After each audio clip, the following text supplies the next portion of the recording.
Como poeta e amigo do valente agricultor, vou lhe dedicar meus versos como mensagem de amor e um reconhecimento do seu imenso valor. Difícil começar esse episódio sem ser com um repente. Nesses versos de Zé Cardoso e Antônio de França, eles fazem uma homenagem ao agricultor nordestino. No correr da cantoria, somos levados à dura rotina do trabalhador dos campos do sertão, que, como dizem os repentistas, está sujeito a todos os rigores da sequidão do Nordeste. Mas de onde vêm esses rigores, afinal? Seriam só da própria seca, ela sozinha, como a causa dessa vida? Falar nas secas do Nordeste brasileiro não é simplesmente falar de uma condição ou fenômeno climático. É falar também de como a atividade humana lida com ele, como relações sociais se constroem nesses lugares onde a seca ocorre. É falar de como pessoas, poderes e instituições constroem imagens do que é a seca em função de interesses. Essas formas de relação com a seca, de entendê-la e de lidar com ela, também estão na base das relações entre as pessoas que vivem sob a seca. E é disso que a gente vai falar hoje. A nossa conversa é com a geógrafa Maia Manzi. Ela é autora do artigo Lutando contra ou coexistindo com a seca? Convivialidade, desigualdade e mobilidade camponesa no Nordeste do Brasil.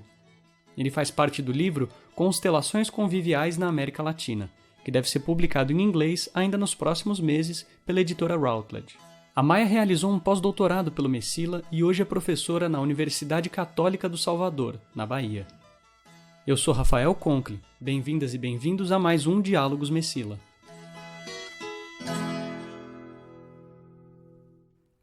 Você já deve ter criado uma imagem sobre algum lugar em que você nunca foi, talvez a partir de relatos de outras pessoas, de filmes, músicas, reportagens.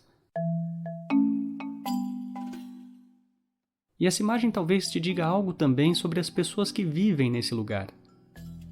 Esse processo de imaginar outros lugares e povos é comum, e ele não ocorre por acaso. A gente pode chamar isso de imaginação geográfica. A imaginação geográfica, ela pode ser entendida como constituída a partir de pressupostos, de preconceitos ou expectativas associadas ao espaço, a um lugar ou a um território específico, que inclui, obviamente, também os sujeitos que o habitam. Então, por ser constituída de pressupostos e preconceitos, ela também tem uma dimensão ideológica, no sentido de representar o pensamento hegemônico de uma certa época sobre certos espaços geográficos.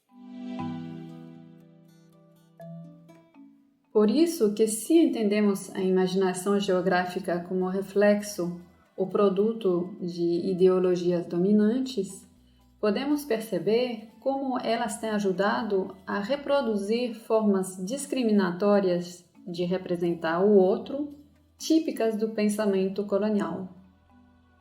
Como a Maia disse, essa imaginação geográfica não é uma coisa neutra. Você também já deve ter notado que a imagem que se tem sobre um lugar é muitas vezes cheia de pressupostos ou preconceitos, que são compartilhados por diversas pessoas. Em algumas ocasiões, é possível perceber até que as características geográficas de um lugar são usadas para falar sobre como são e como vivem as pessoas de lá. Podem ser coisas aparentemente inocentes, como a ideia de que o povo russo é um povo frio. Ou outros estereótipos, como dizer que países tropicais são atrasados devido ao seu clima. Esse tipo de associação a gente pode chamar de determinismo ambiental, explica Maia, um paradigma científico que a ciência da geografia ajudou a construir. E, como é normal nas ciências, geógrafas e geógrafos viriam a questionar essa noção. Este tipo de raciocínio tem levado a tentar explicar cientificamente as diferenças e desigualdades sociais como resultado de fenômenos biofísicos. Isto tem como efeito de naturalizar essas diferenças e desigualdades e de ocultar as suas dimensões sociais e políticas. Então, no caso do Nordeste, o determinismo ambiental tem sido usado de forma recorrente ao longo da história, de modo que a seca, enquanto fenômeno, entre aspas, natural, virou a principal responsável pela pobreza e pelo subdesenvolvimento da região, com o efeito perverso de retirar a responsabilidade do Estado perante os problemas sociais e estruturais.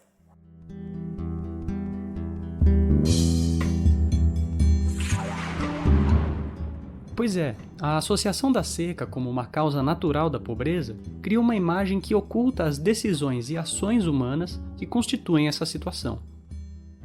Parte do trabalho da Maia foi resgatar como essa imaginação geográfica sobre o Nordeste se construiu e quais sentidos sociais e políticos estão por trás da ideia de combate à seca. Então, nesta perspectiva do combate à seca, a natureza é vista como algo imprevisível e destrutivo que precisa ser controlado e domesticado, né? E o Estado se torna o grande salvador frente a este inimigo da sociedade, da civilização, ostentando seu poder, né, através de grandes obras hidráulicas e de ações emergenciais de assistência às vítimas da seca. Então, o problema da seca, nesse contexto, ele vai ser visto como um problema puramente técnico, relegado a especialistas, enquanto o conhecimento local e o saber tradicional do camponês nordestino vai continuar sendo relegado ao passado, associado ao primitivo, ao subdesenvolvido e perpetuando relações de poder típicas do período colonial. E essa administração técnica da seca envolve formas de controle bastante violentas sobre pessoas. Grandes secas históricas, como a de 1887 a 1889, estimularam a migração de milhares de camponeses para grandes cidades, como Fortaleza, Recife e Salvador, o que não agradou às burguesias locais, temerosas de uma invasão de indesejados. Entre as próximas duas grandes secas, a de 1915 e a de 1932, campos de concentração foram construídos como forma de conter esses movimentos. Essas práticas mostram, então, uma política de contenção extremamente violenta, uma política que a gente pode falar de política de morte, né, e de exterminação, onde o medo do outro e a recusa de conviver com o outro vai se manifestar em práticas de contenção da mobilidade dessa população indesejada, que é composta principalmente por ex-escravos. Então, dentro desse contexto, a seca se tornou, digamos, o melhor aliado da burguesia para implementar uma estratégia de higienização social. E, obviamente, podemos fazer vários paralelos com desastres ambientais ou epidemiológicos contemporâneos, né? Que têm sido também instrumentalizados da mesma forma. Por exemplo, a epidemia da AIDS na África, os efeitos de furacões nos bairros mais pobres dos Estados Unidos e agora a pandemia do Covid-19 são exemplos onde um fenômeno dito natural pode ser usado como forma de matar sem ter que matar.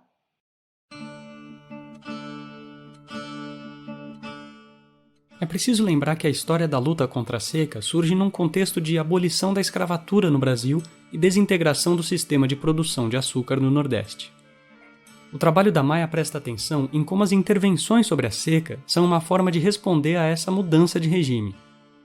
Apesar do fim da escravidão, as novas formas de interação entre patrões e trabalhadores e a maneira de lidar com a natureza seguiria preservando termos e condições exploratórios e opressivos de antes.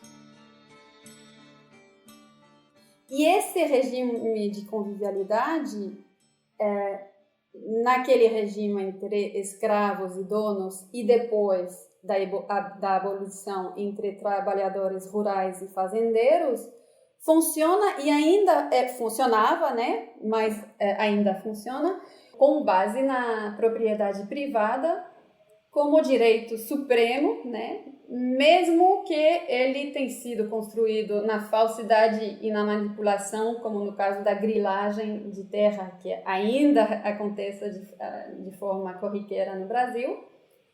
E esse sistema de propriedade privada e de concentração de terras nas mãos de poucos, ele forjou uma série de normas e valores morais que contribuíram para manter esse sistema em pé. Então, por exemplo, muitos grandes fazendeiros acabaram deixando seus escravos libertos usufruírem de um pedaço pequeno das suas terras para cultivar nela e sustentar suas famílias.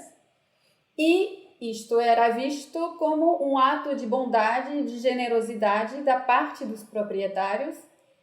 E, em troca, eles se achavam no direito de usar a força do trabalho dos seus ocupantes gratuitamente, que se tornava uma condição não muito distante da escravidão. Foram várias as formas que esse combate à seca assumiu ao longo da história do Nordeste. Nas primeiras décadas do século XX, muitas obras foram feitas buscando garantir suprimento de água para as regiões atingidas pela seca. Mas elas eram implementadas nas terras de grandes proprietários, que estabeleciam relações de trabalho exploratórias com os camponeses que contratavam para trabalhar em suas terras. São relações assim que foram retratadas por personagens imortais da literatura brasileira, como A Família de Vidas Secas, romance publicado em 1938 pelo alagoano Graciliano Ramos, e que se tornaria filme em 63 com o diretor Nelson Pereira dos Santos. É essa sua gente? Só isso? Aham. Tem mais a cachorra. Sou pra todo serviço. Como é a sua paga? Tô acostumado. Ganho um bezerro de 4 que nasce. A partir dos anos 50, investimentos públicos passaram a mirar o desenvolvimento regional. E isso através da modernização agrícola, da expansão da agricultura de irrigação, da criação de complexos agroindustriais e até da abertura de estradas. Oferecer ao sertanejo vítima do tremendo cataclismo os meios de subsistência, visando assim retê-lo na gleba que tanto quer e de onde só sai quando, como agora, se vê premido e acossado por circunstâncias superiores às suas forças. Mas isso não representou necessariamente uma mudança nas relações entre proprietários de terra e investidores com os camponeses. Analisando essa história, há algo fundamental que a Maia aponta. Existe uma economia moral que sustenta essas relações, e a ideia de lealdade é um valor fundamental aí. Neste contexto, o poceiro vai ter que continuar a mostrar lealdade ao fazendeiro da mesma forma que o escravo, o servo, tinha que demonstrar ao seu superior, em contextos anteriores. Então, este valor, que tem origem num sistema autoritário, paternalista e altamente cristão, também aparece em outros contextos mais contemporâneos, como nos movimentos sociais ou no cooperativismo, mesmo quando a dimensão autoritária aparentemente não é a que prevalece, já que são supostamente estruturas mais democráticas com outros objetivos, mas que vão também forjando relações de lealdade, ainda que numa chave diferente. Então, este valor é atrelado a diversos contextos que às vezes são até antagônicos entre eles, mas que ainda sustentam a lealdade e a subordinação dentro da sociedade sertaneja. Como a Maia mostra, as formas diferentes que a luta contra a seca assumiu serviram como pano de fundo para perpetuar relações de exploração baseadas em uma ideia de lealdade. Essa relação vai ganhando novas formas à medida que as políticas de enfrentamento da seca se transformam.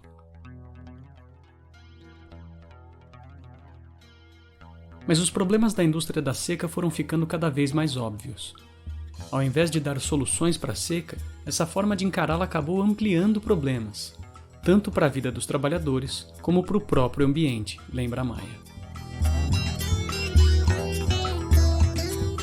A falta de uma reforma agrária fez com que poceiros e pequenos produtores ficaram em situações cada vez mais precarizadas, com propriedades cada vez mais reduzidas e fragmentadas devido ao crescimento demográfico e às divisões por herança. né? Enquanto isso, continuou a concentração da terra nas mãos dos grandes fazendeiros e dos novos grileiros, e essa desigualdade fundiária vai provocando uma pressão e uma degradação ambiental, não apenas nas grandes propriedades onde prevalece as monoculturas e o uso de agrotóxico, mas também nas terras dos camponeses, que, por serem de tamanho cada vez mais reduzido, são cultivadas de maneira mais intensiva, sem período de descanso, como se fazia tradicionalmente na técnica ancestral de rotação de culturas, só para mencionar uma das estratégias, né, que eles usavam. No final do século XX, chegaria o momento em que outra forma de pensar e se relacionar com a seca começaria a ganhar voz. Uma forma de conceber a relação com a natureza baseada na valorização dos saberes e práticas das populações locais. É a ideia de coexistência com o semiárido. Aqui a ênfase está numa relação de interdependência entre humanos e a natureza. Cuidado e o respeito são valores que devem efetivamente guiar essa relação convivial. Então, na perspectiva de muitos camponeses, na minha experiência, mas também nas leituras que eu fiz sobre isso, a seca faz parte do ciclo da vida, né? Das variações sazonais, da imprevisibilidade que é inerente à natureza. E os camponeses nordestinos baianos, que muitos têm descendência indígena ou africana, têm convivido com essas condições ambientais há séculos, né? E para eles a seca não é definidora da vida no sertão. O sertão é muito mais do que a seca. É uma região riquíssima em biodiversidade, com solos altamente férteis em várias localidades, com períodos com chuva abundante. Então, a seca ela não é algo a ser combatido na perspectiva deles, mas algo com o qual é preciso conviver. Essa ideia da coexistência com o semiárido ganha corpo no início dos anos 90, com a criação da ASA, a Articulação do Semiárido, uma rede formada por mais de 3.000 organizações da sociedade civil, incluindo o Sindicato de Trabalhadores Rurais, associações de agricultores, ONGs e cooperativas.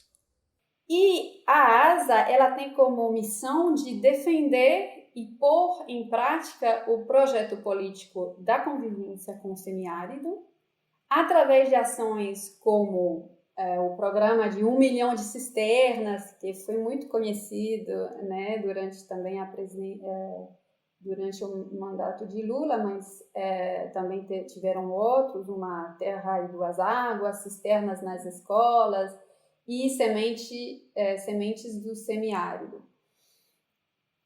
Ou seja, a convivência com o semiárido é fundamentada em práticas camponesas de diversificação das atividades e dos cultivos, na constituição de reservas de água, na defesa do direito à água e nos princípios de agroecologia.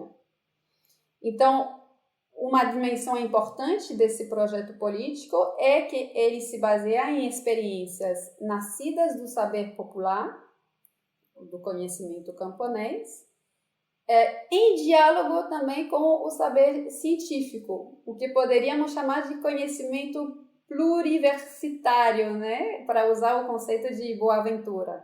Mas, de acordo com a Maia, não demoraria para que essa ideia da coexistência com o semiárido fosse apropriada por outras iniciativas. Em 2004 surge o Programa Nacional de Produção e Uso do Biodiesel. Os ideais do programa soam ótimos: produzir biocombustível para reduzir a dependência de petróleo, estimulando cultivos tradicionais de pequenos produtores, como a mamona, cujo óleo serviria de matéria-prima para a produção de combustível. Isso tudo a partir das melhores práticas ambientais, mantendo a rotação de cultivos e a preservação da diversidade ecológica. O PNPB é um programa do governo que une o desenvolvimento de um novo setor ao fortalecimento da agricultura familiar, pela geração de emprego e renda à inclusão social, menores índices de poluição do ar, a qualidade de vida e saúde da população, as fontes renováveis de geração de energia. Parece ótimo, né? A Maia investigou um pouco mais de perto.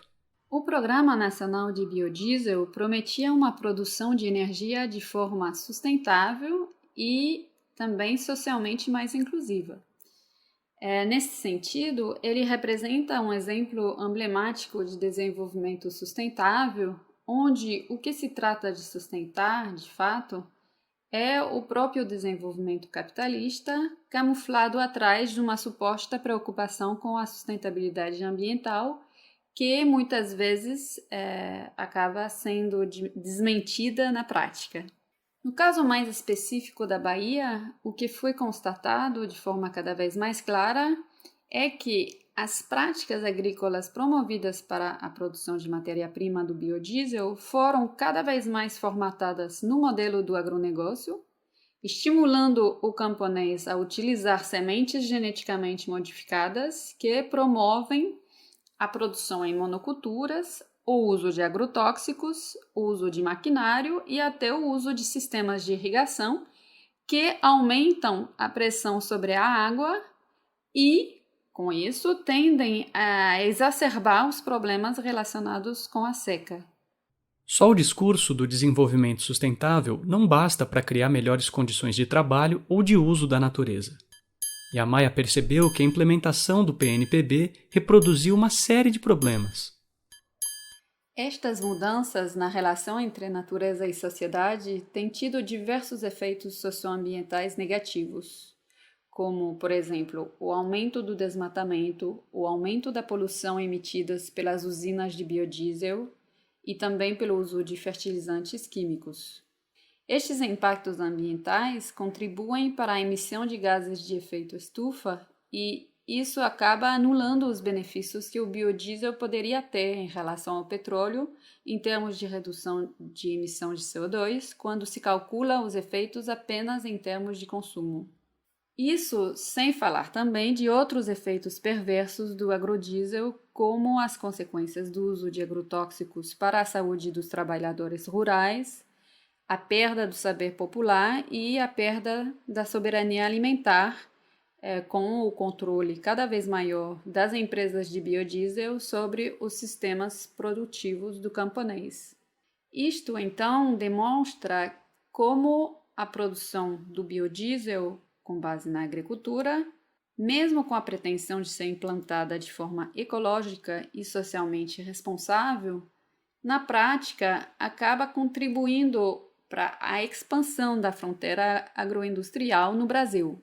O que acabou acontecendo, então, com o biodiesel foi a reprodução de um sistema de exploração do trabalhador rural, que se encontra mais uma vez na posição de produtor de matéria-prima barata.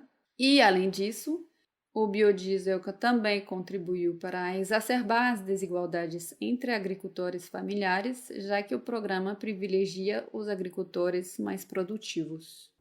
Mas se essa apropriação da ideia de coexistência com o semiárido, por iniciativas como o Programa Nacional do Biodiesel, acabam reafirmando antigas relações, isso não acontece sem resposta. Essas relações de poder que configuram essas novas convivialidades e desigualdades agrárias continuam fundamentadas numa economia moral baseada na lealdade, mas que hoje se atrela fortemente ao cooperativismo empresarial. Porém, a minha pesquisa mostra como essas economias morais também são contestadas. Muitos dos agricultores que eu conheci durante a pesquisa não se submeteram às novas exigências do programa de biodiesel e, assim, preservaram suas práticas agroecológicas, preferindo abrir mão de uma renda adicional pouco confiável e pouco viável do que perder a sua autonomia tanto nas suas relações comerciais quanto na sua relação com a terra. Essas formas de resistência e contestação mostram que as relações com a seca e que se dão em meio a ela estão em permanente disputa. Seja pela recusa e renegociação das condições de trabalho e do uso da terra, ou pelo rompimento de acordos que não beneficiam de fato os trabalhadores do campo. Como lembra a Maia, a coexistência com a natureza, ou a convivialidade de modo geral, envolve pensar em relações de poder, em como isso vai se dar. E, pensando nisso, parecem caber bem as perguntas que o músico e compositor cearense Belchior faz na canção Conheço o meu lugar. O que é que pode fazer o homem comum neste presente instante, se não sangrar, tentar inaugurar a vida comovida, inteiramente livre e triunfante? Essa foi mais uma edição do Diálogos Messila. Eu agradeço muito a Maia Manzi, professora da Universidade Católica do Salvador e pesquisadora de pós-doutorado do Messila, pela nossa conversa. Lembrando, o artigo da Maia a partir do qual esse episódio é baseado é o Lutando contra ou Coexistindo com a Seca, Convivialidade, Desigualdade e Mobilidade Camponesa no Nordeste do Brasil. Ele integra o livro Constelações Conviviais na América Latina, que deve ser publicado em inglês ainda nos próximos meses pela editora Routledge. Uma primeira versão do texto foi publicada como um working paper do Messila e está disponível no nosso site www.messila.net. Esse episódio usou passagens do filme Vidas Secas, de Nelson Pereira dos Santos, e de reportagem do Arquivo Nacional, trechos musicais de Levi Leozan e do grupo Quinteto Armorial. O repente da abertura é de Zé Cardoso e Antônio de França. O Diálogos Messila é uma produção do Maria Zibila Mehen Center Conviviality and Equality in Latin America. Jörg Klenk é o nosso coordenador científico. O editor científico é Joaquim Toledo Júnior. Melanie Metzen é a nossa coordenadora de comunicação e eventos. E o apoio de produção é de Gustavo Diniz. Eu sou Rafael Conkle e agradeço a você que nos ouviu até aqui. Até a próxima. Não, eu não sou do lugar dos esquecidos, não sou da nação dos condenados, não sou do sertão dos ofendidos, você sabe bem, conheço meu lugar.